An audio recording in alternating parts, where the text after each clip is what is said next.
about the absolute comics that have come out this month, and we are talking about specifically Absolute Wonder Woman number 6, Absolute Superman number 5, and Absolute Batman number 6, as well as two new number 1s that have joined us this month, Absolute Flash number 1 and Absolute Martian Manhunter number 1.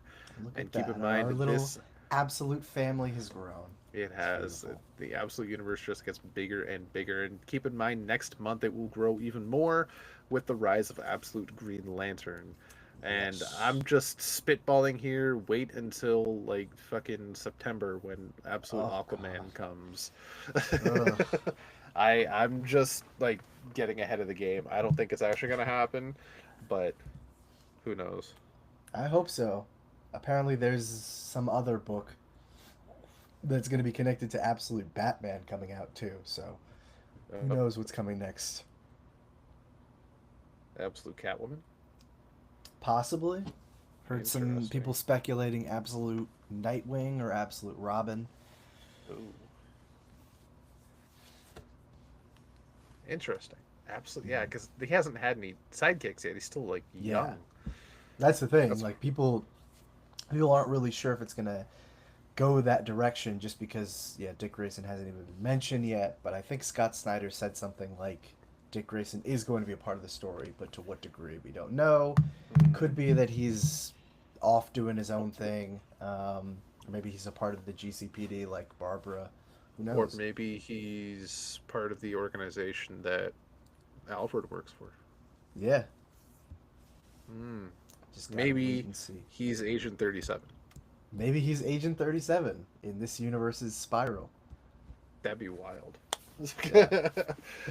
Well then, all right. Yeah. Well, we will get into that, but we'll start off with our first book. If Brandon, you can fill us in to your best ability, I Absolute sure Wonder can. Woman. Bear in mind, folks, Josh was supposed to be covering this one, but he could not make it for this show. So Absolute Wonder Woman will be done on the fly. But I've All no right. doubt Brandon can handle it.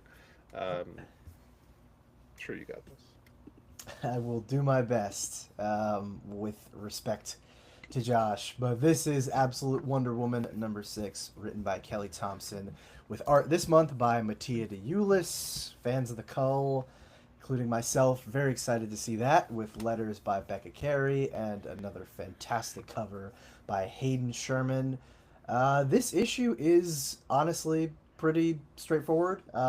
Not a ton going on. Mostly Wonder Woman now the prisoner of Hades in the underworld, having to strip herself of all of her weapons and tools, with Hades in particular finding interest in her lasso and demanding that Diana explain where the lasso came from, which then leads to a flashback story of Diana upon Mount Prometheus, which her mother Circe had basically assigned her to go to Mount Prometheus to collect some rare materials. But upon finding Prometheus chained there, she decided to give him a kindness and basically free him from his shackles for a brief reprieve, even though he will eventually be shackled again.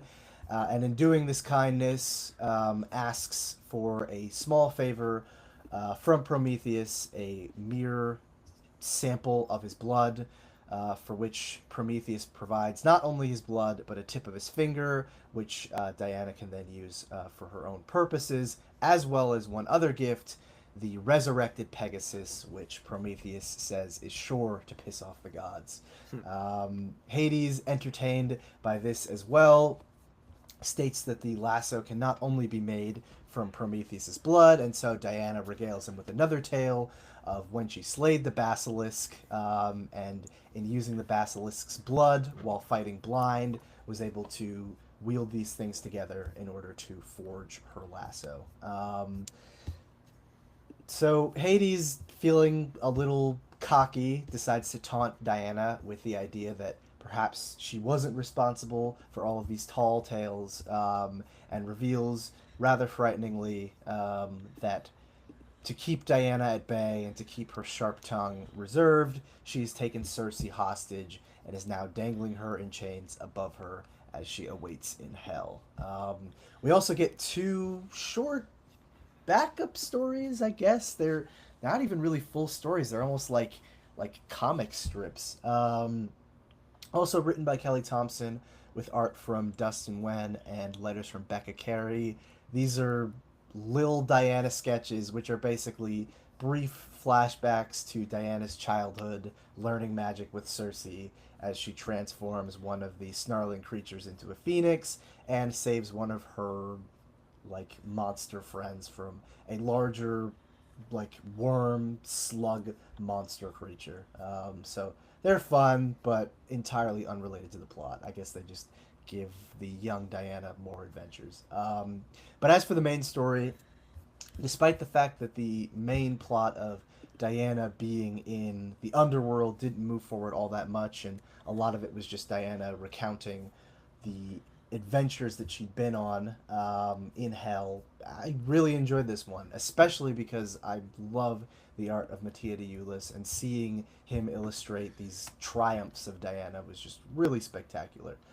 Especially Diana versus the Basilisk. That was, I honestly wish that had been the full story. But Yeah. no, it's nice getting these kind of glimpses into the past because we've had the flashbacks in previous issues, and those have been great to give further context to the absolute Diana. But really cool to see more of those flashbacks even while Diana is getting ready to face off against Hades. So I give this one an 8.25.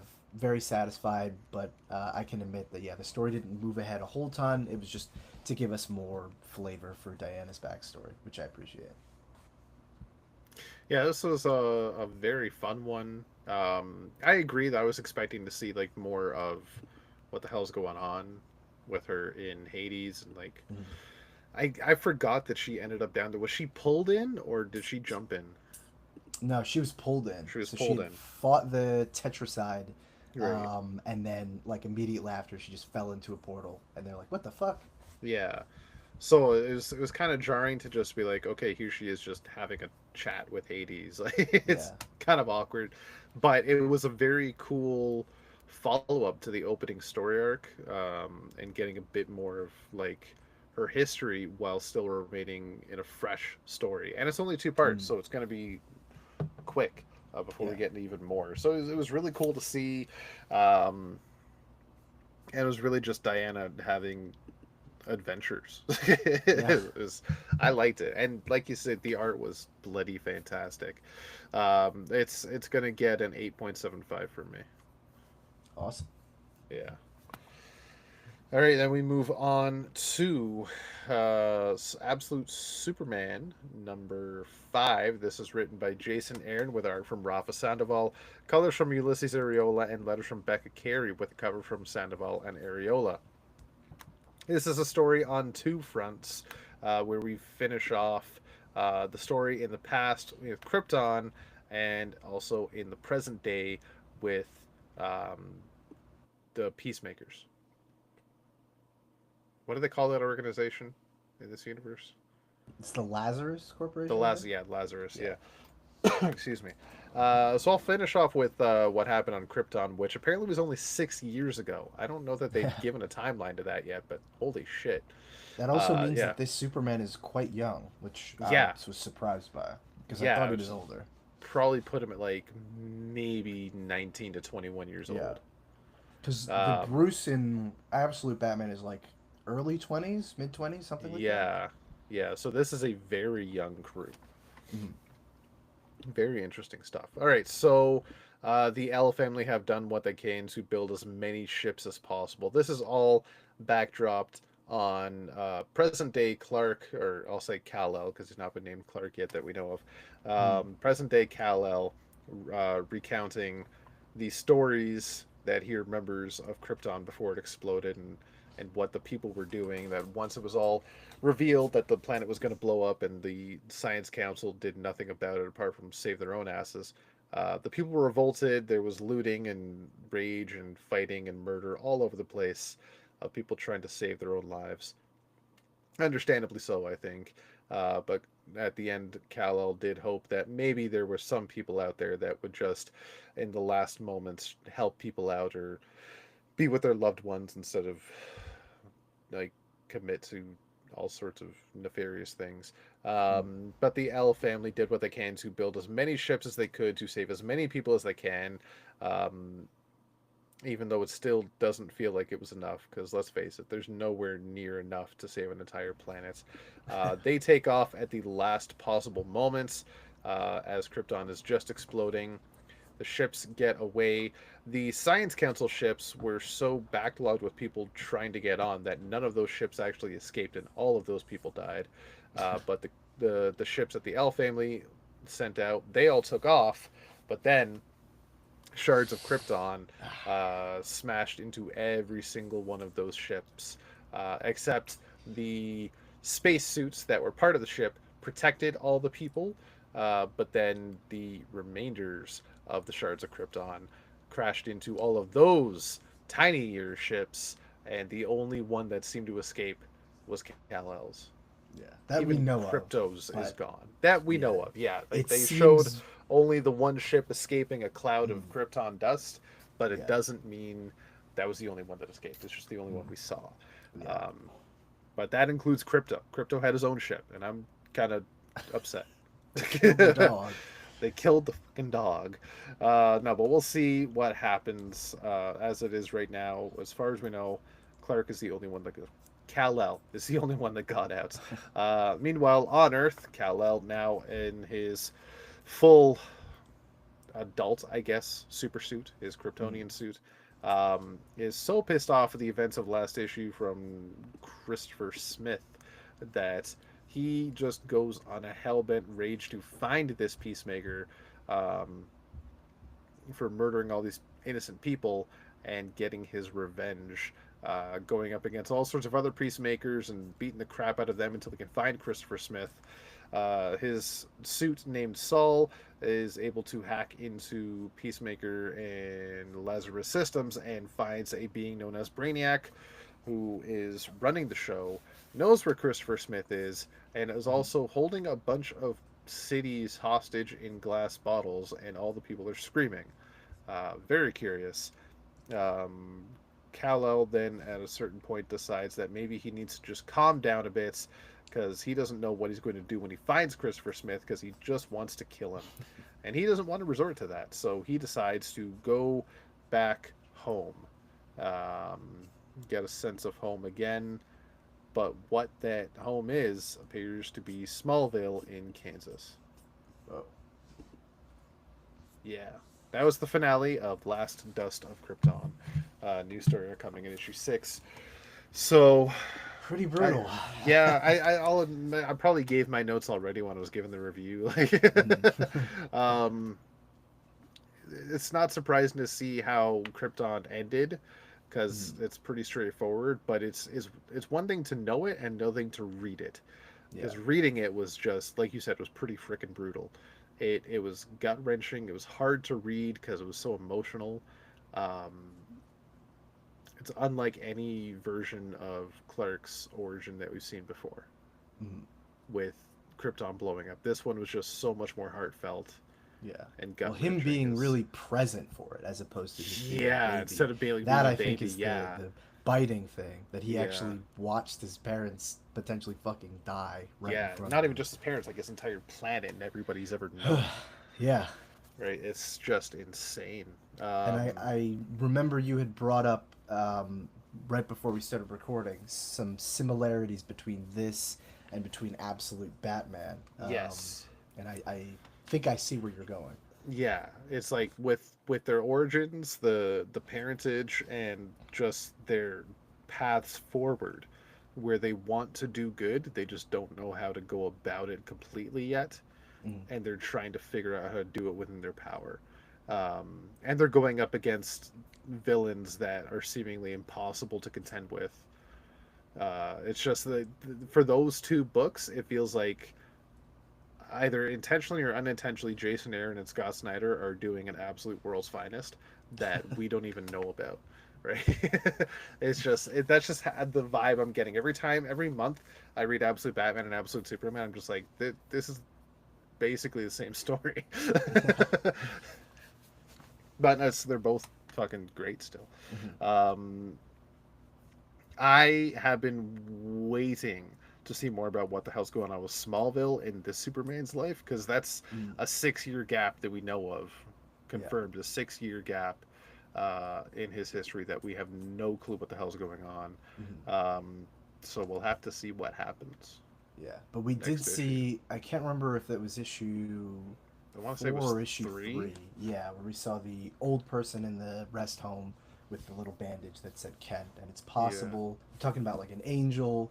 It's possible that there's still that connection to the yeah, Kents, but obviously different. So I'm wondering if it's like absolute Superman showed up on the doorstep of the Kents and was like, "Help me" or something.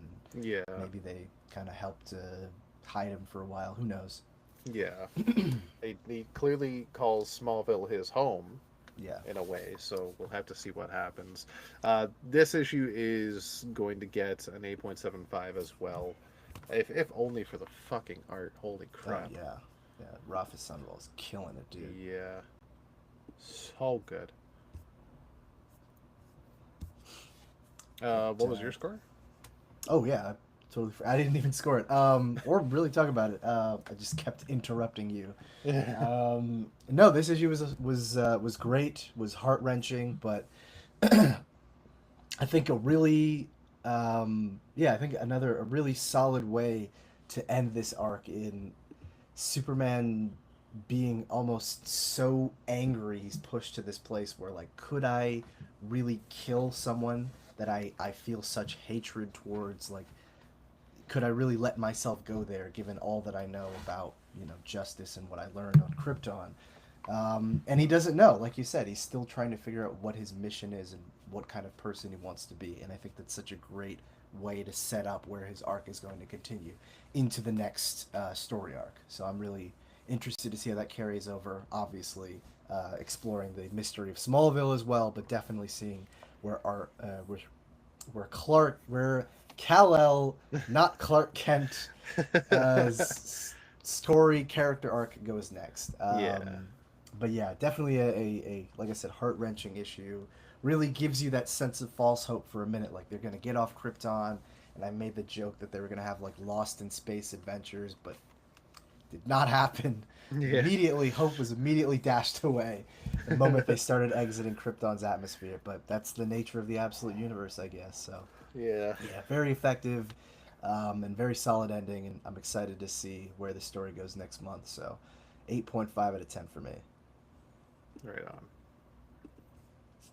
All right, that'll bring us to I'll call it the sister book, brother book, whatever, sibling book. Absolute Batman number 6. Sibling book. Absolute Batman number 6, the ugly stepchild to Absolute Superman. I don't know. I'll let you decide. Written by Scott Snyder with art by Nick Dragotta. Colors from Frank Martin and letters from Clayton Cowles with yet another, in my opinion, stellar cover from Nick Dragotta.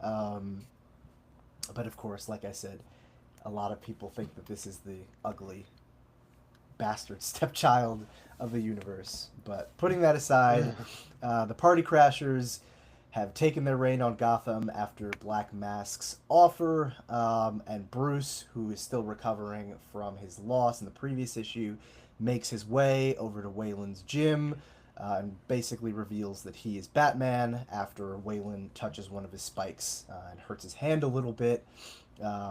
Gordon and Martha Wayne are doing their best to hold off some of the Party Crashers, but unfortunately it's not looking good for them because the bounty on Gordon and Martha Wayne is so damn high, everyone wants to go after them.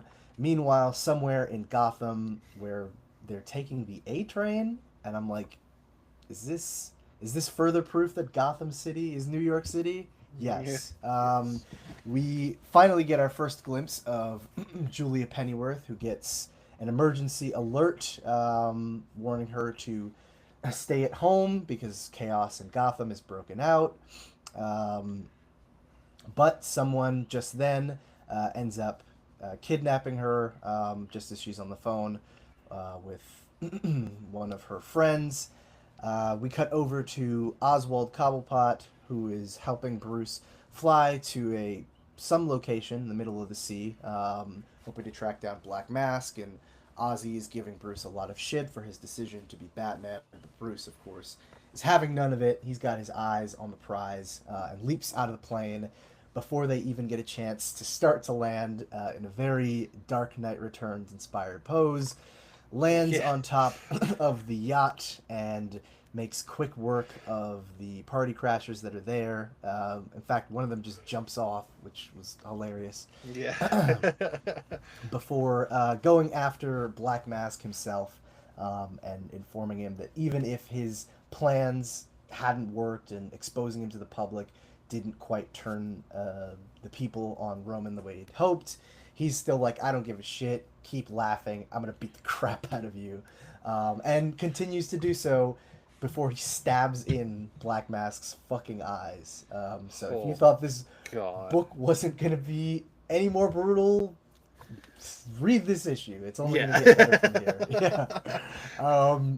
But in doing so, he manages to shut off Black Mask's orders, which then turns off the bounty on Martha and Mayor Gordon, freeing them for a brief moment before Martha socks one of the would-be party crashers and basically tells the rest of them to piss off. And Bruce, having detonated the yacht, has fallen into the sea, seemingly, beyond repair, before being saved by some kind of giant bat-looking sub or something like that, which we later see is being manned by Alfred, who has decided to stick around and help Bruce clean up Gotham City. But before we head out, we have one brief epilogue. We cut to the mysterious Joker figure that we saw in the first issue, who receives the news that Sionis has hit a bit of a problem in Gotham City, and Joker informs him that he's aware and that it's time that they send in Bane. We're about to get absolute Bane coming soon. But yeah, this issue, much like Absolute Superman, as Rob said, also very dark and had those similar themes of Bruce kind of feeling a little unsure of his mission, or at the very least, people kind of chiding him for his mission, mainly Ozzy. But Bruce, in particular, in this issue, seemed to kind of really go full steam ahead and basically say, you know what, I don't care if you think I'm crazy. I don't care if you want to laugh at what my ideals are. Like, I'm Batman. I'm Batman AF. I'm going to do whatever I want, and I'm going to beat the shit out of you, and I'm going to clean up the city, even if you don't care.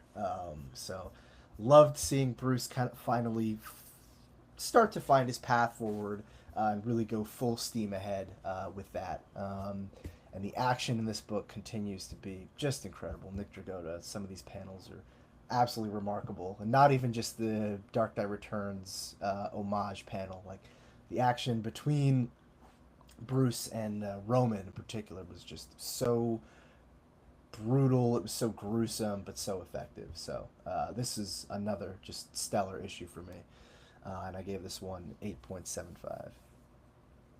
Right on. Yeah, it's this is a 9 for me. If only for that scene of Bruce and or Batman and Roman tussling and Yeah. Jesus Christ. Yeah, the bat ears. When I saw them, like, no. And then I turned the page, like, oh my god. I did not shy away from that one at all. No. I need to know just how much more brutal this Batman can get. And if Absolute Mhm. Bane is coming, he's going to have to get pretty damn brutal. Oh yeah. Yeah. It's going to be wild. Mhm. Yeah, this series has been picking up steam since issue 1. It's just getting crazier and crazier. Um, yeah, I don't know. It's I don't even know what else to say. The art's really good. The story is just it's insane. It's insanity. Yeah. That's what it is. It's insanity. Uh, Bat sanity. it's bat sanity. Exactly. if you like a crazy Batman, basically, if the Dark Knight Returns was your favorite Batman story, you're gonna love this. Yes. This is like young Dark Knight Returns, Yes. also known as All Star Batman and Robin, but not Oh terrible. God. Oh no, that was Frank Miller that wrote that too, wasn't it? Yeah. Yeah. Okay. All right. For a second, I was like, "Is that Jeff Loeb?" But no, it was Jim Lee that did the art. Yeah. Right. So no, that's Yeah. 9 out of 10 though. It's brutal, it's efficient, it's interesting. It's Batman. It is Batman. It is It's undeniably Batman. It's Batman undeniably. AF, Yeah. as we have been reminded. Oh my god, I forgot about that. It is. It's Batman AF. Speaking of AF, we're getting into our first number one of the month, Yes. um, which is Absolute Flash. AF, Absolute Flash. Flash This AF. Flash AF. Yeah. This is written by Jeff Lemire with art and cover from Nick Robles, colors from Adriano Lucas, and letters from Tom Napolitano.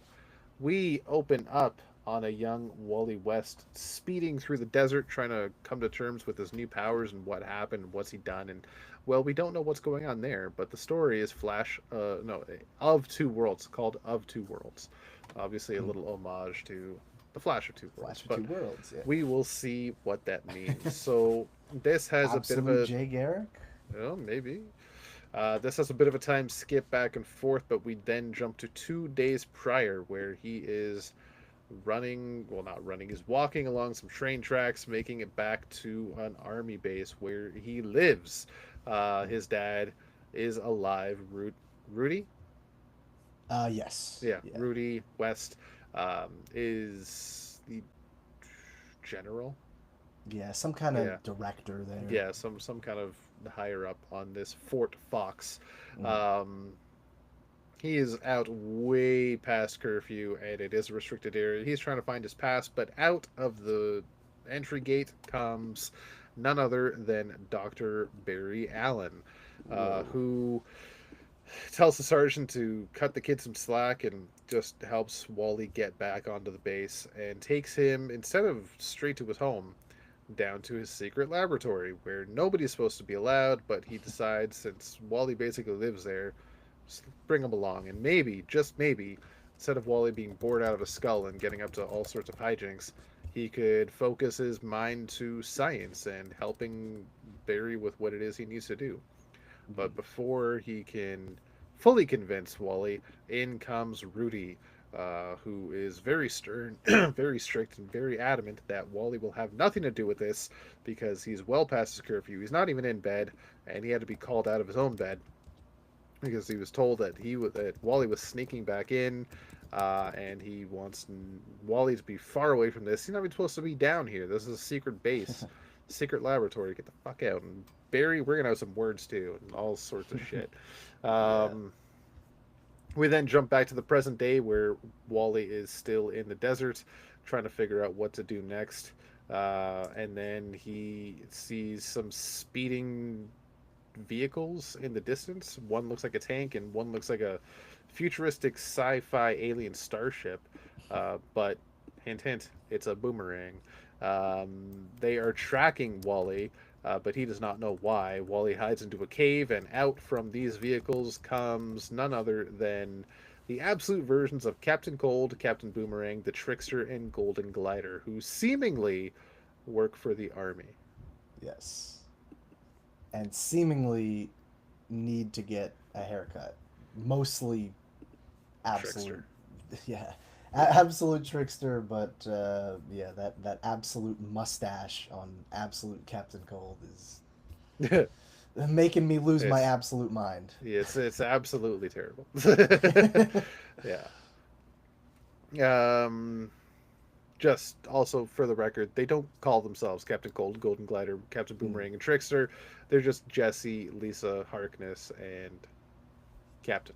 yeah, I imagine what's it, Leonard Snart. Yeah, Snart. Captain Yeah, Snart. Captain Snart. We then jump back to a day prior where Wally is just jamming on his guitar, and in walks his dad to talk about what happened before. But it does not go well, as Wally's mother had died a few years prior, and he just has no connection to his father. He runs away and figures he'll go to the one person that he can actually connect to, and that's Barry. So he goes back to the secret laboratory, but as he enters, he finds Barry in the middle of an experiment in some kind of suit. Barry yells at him to run, and then things explode, and then we jump back to the present where the rogues have captured or getting close to capturing him, but he gets away using some kind of or he's hiding. He's Mm, hiding. Yeah, this is where it gets a little yeah. confusing. He's hiding, and then we find that what had happened when he entered the lab and the explosion happened, Barry died. Um, and supposedly that's when Wally got his speed abilities. Then we flash forward again to 1 year later, back in this secret laboratory. Somebody has snuck his way in and is accessing video files, and it seemingly is Mirror Master. Um, and we do see some glimpses of what had happened in the previous year.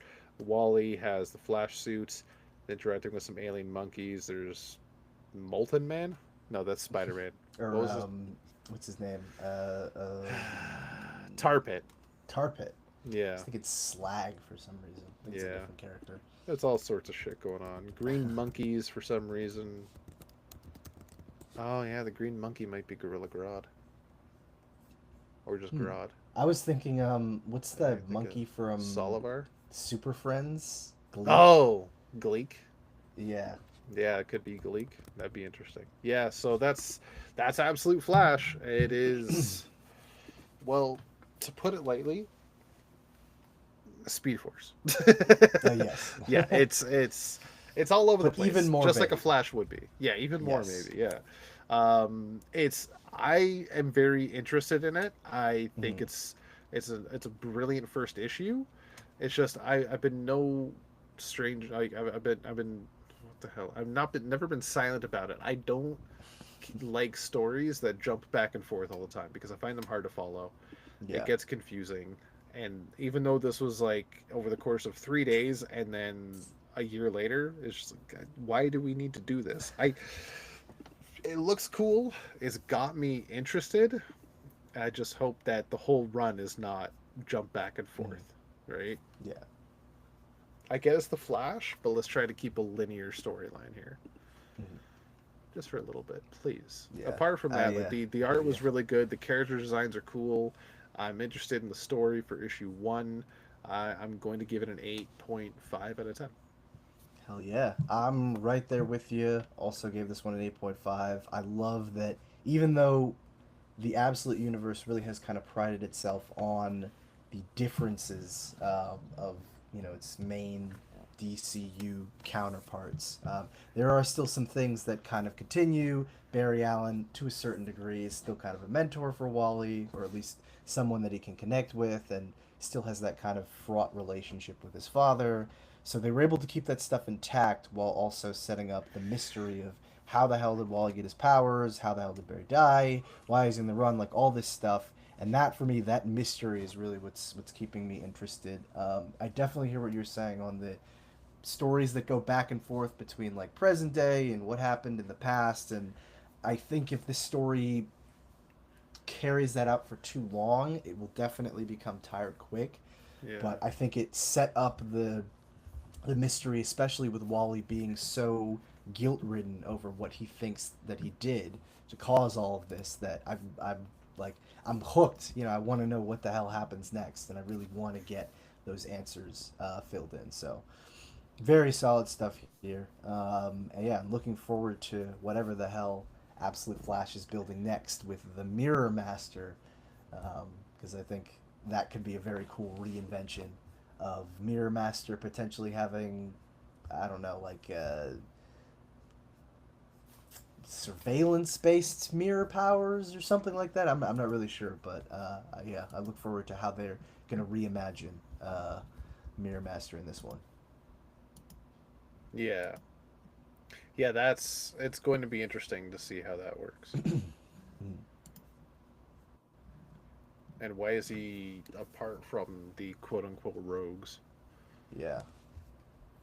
Yeah, I wonder if he's maybe a mastermind of what went wrong with Barry's experiment, and maybe is helping influence the government to send the rogues after Wally, or is just someone who's completely disconnected but sees the power that Wally has, and maybe is gonna try and do something to steal it from him. Who knows? But yeah, I think there's a lot of potential there. Yeah, we'll have to see. It's Mm, It's got me curious. definitely. Yeah. But now we're going to fly on over to our last absolute book of the month. Yes. Another number one, Absolute Martian Manhunter. Hell yes. Another debut, as Rob just said, written by Dennis Camp with art from incredible Javier Rodriguez and colors also from Javier Rodriguez, letters from Hassan Otsmane Elhau, and a stunning cover also from Javier Rodriguez. This is probably my most anticipated Absolute launch, only second to Absolute Flash, and I think it did not disappoint. But in terms of story, really just kind of lays the groundwork for what John Jones, the FBI agent, went through, having experienced a near death experience after an explosion. He finds himself haunted by a strange, smoky presence that speaks to him in strange, cryptic words and also allows him to see thought form. So, as John is readjusting to his life, talking to his wife and going about his job and trying to find out more about the explosion and the circumstances around it, he finds that his world continues to fall apart in strange ways that he doesn't quite understand. After speaking with the bomber's mother and having a rather stressful moment where he's able to see the memories of the bomber's life through the perspective of his mother. He starts coughing and makes his way out of the apartment where his mind is basically being over flooded with memories and thoughts and everything else. And that's when finally the strange creature calls out to him, informing him that he is connected to something and that the creature that he is speaking to has a lot of different purposes: to hunt, to kill, to save, to redeem, to heal, but now is connected to John. And in a final moment, and this is where things get really trippy.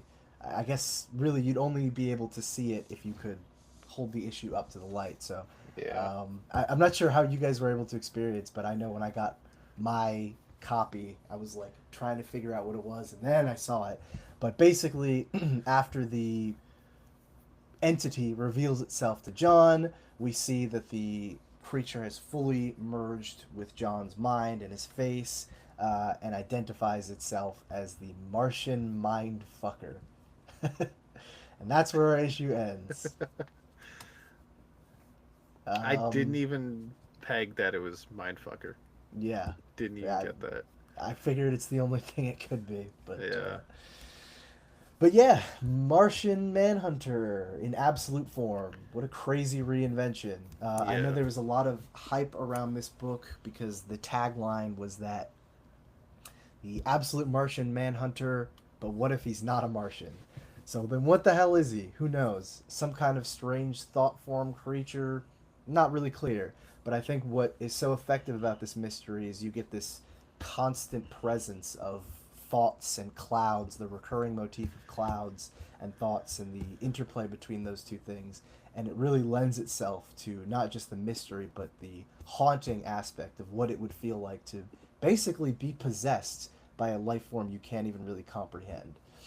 So you have John, who his whole job is trying to find the patterns in things and make sense of random situations, basically coming face to face with something completely unknown and undescribable. And it's kind of causing him to break down. And I think that's such an interesting and unique approach to the Martian Manhunter mythos, having the character of John Jones, who normally is just kind of the identity of John, basically being the focal character of this, while the actual Martian or creature is kind of haunting him and is possessing him in a way that he can't really comprehend. So this is really taking the absolute idea of trying to put a new spin on the mythos of a character and dialing it up to 10, because this feels like a complete reinvention of the character, and I love it. I mean, Javier Rodriguez does such a great job of bringing that to life. That each moment where John is suffering these kind of breakdowns where he feels like his mind is being overwhelmed with thoughts and with smoke is just conveyed so beautifully that like it feels like I'm on acid right now and I'm being possessed by a Martian, which is made even better when you get to that final page and you hold it up to the light and the Martian is looking at you straight in the face. So Yeah. this is an easy. I was gonna give it a 9 out of 10, but honestly, I'm bumping this up to a 9.25. This was just such a stellar debut, and Yeah, it between this and the Ultimates, Dennis Camp is just killing it right now. God is he ever. It's a great time to be a Dennis Camp breeder. Yeah, and I'm so pissed because apparently he had a signing at one of the stores in Brooklyn yesterday, and I didn't find out until like 3 hours after it was done. And I opened Instagram and I Damn. saw it on my feed, and I'm like, "Fuck this shit!" It's like 30 minutes away, and I missed it. Uh, So I'm mad. But anyway, that Martian sucks. Manhunter's great. No, it really is. It's also getting a 9.25 for me. I'll be honest, this is the absolute book that I was maybe least excited for because Mm-hmm. I wasn't sold on the art style. Mm-hmm. But after reading it, I think this is my favorite of the absolute titles. Like I'm rethinking my hierarchy of what the best is, It's so and hard. They're all so yeah, good. they're all so good, but Absolute Martian Manhunter is number one for sure. Mm-hmm. Like I want to even say like Wonder Woman, Superman, and Batman are tied for second, and Yeah, Flash is right below them. Um, and not Flash that is Flash really is good. Flash is So really good. It's just like I want to. I don't think it's I as good as the other Yeah. three, but Martian Manhunter is definitely the top for me. Like I it feels so hard to rank them because each month they offer something unique and interesting that I want to tap into, and it's Yeah. hard for me to put one above the other. Yeah, exactly that. Like the first couple of months, I could rank Batman, Superman, and Wonder Woman individually. I remember Wonder Mm, Woman was my number one, but yeah, now, 5, 6 issues into all three of those books, it's equal yeah, playing field. Like you said, there's something special in every month. But right now, Martian Manhunter is definitely number one for me. It's such a simple story, but it is also, to quote the book, a mindfuck. yeah. Um, and I wish I had a physical copy and wasn't reading it digitally because I Mm, wanted to be able to hold the paper up to the light and like see what you could see because that whole idea, that whole concept looked really fucking cool, oh even yeah. digital. Like I was flipping through it before reading it, I was like, why the hell is the last page backwards? And then I got to it, I'm like, oh, that is Yeah. dope. I gotta send you guys a picture and see if I can hold it up to the light and take a picture of it so it can convey it. But That'd be cool. yeah, it's yeah, it just at first I was like, how are they going to translate that to the digital one? And I didn't Mm, realize that they ended up leaving that out. But yeah, at first it gives you that little instruction, and you're like, what the? Like you can't yeah. really, unless you're like really positioning it right, you can't really tell. And then when you see the Martian face come through, you're like, oh, that is so cool.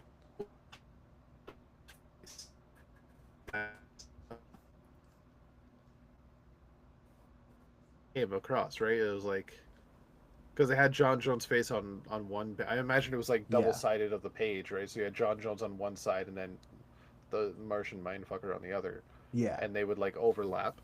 Basically, yeah. So Yeah. the face of the Martian that you see, because it's reversed in the in the final page, but you literally see that like almost like it's superimposed, but you basically see it bleed through to Mm-hmm. the 25th or 24th page or whatever that is, and you Yeah. see it almost like they're as it's bleeding through. It looks like they're merging together.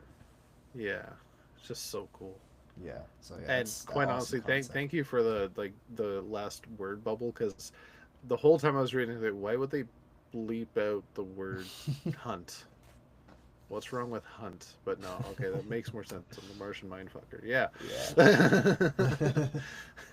And the whole thing with John Jones from I don't know about his inception, but like his biggest weakness is fire, and the whole Mm, thing was smoke yeah. being an underlying tone here, and the quote unquote villain that blew up the shop that John Jones was in was Mm. the Human The Flame, human I think flame. his name Yeah. was. Yeah, Mhm. a longtime Martian manager villain. Yeah.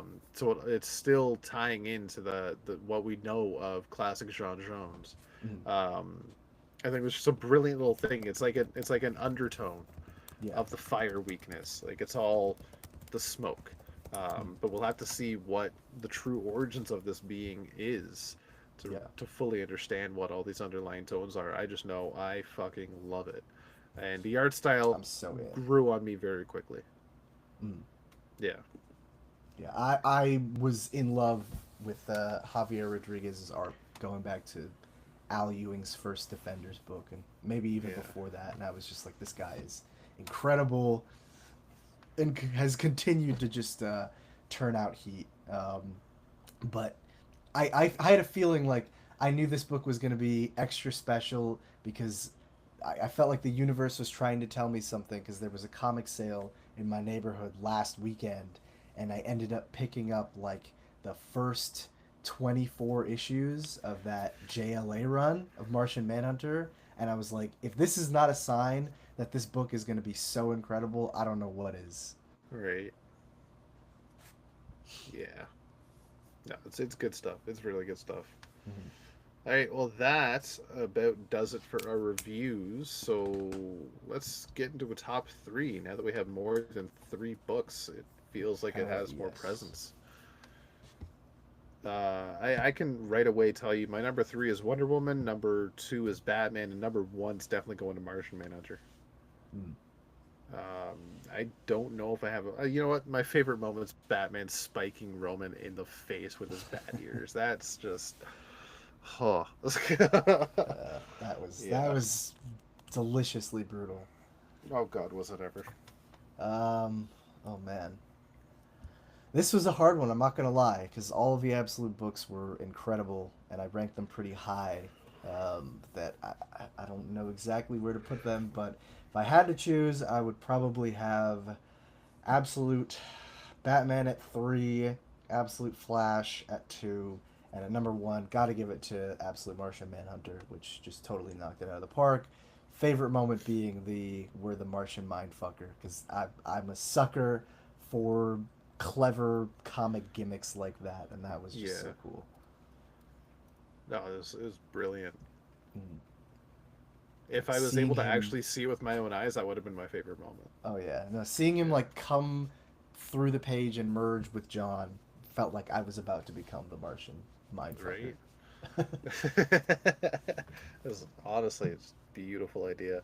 Mm. All right, well, that is about it for us. So tune in next month for another absolute roundup. This time with six books, and join us Yes. next week once again for another exciting week of DC reviews et al. There's probably more to talk about, but we'll see what happens in the next week. All right, so same geek time, same geek channel, yada yada. We got to get out of here, so you have to as well. And remember, in the Geek Matrix, everybody has a home. In the Geek Matrix, you are not alone. I think I got that backwards, but still, Close peace. enough. See ya. Whew. All right. Glad we knocked that one out. Yeah. These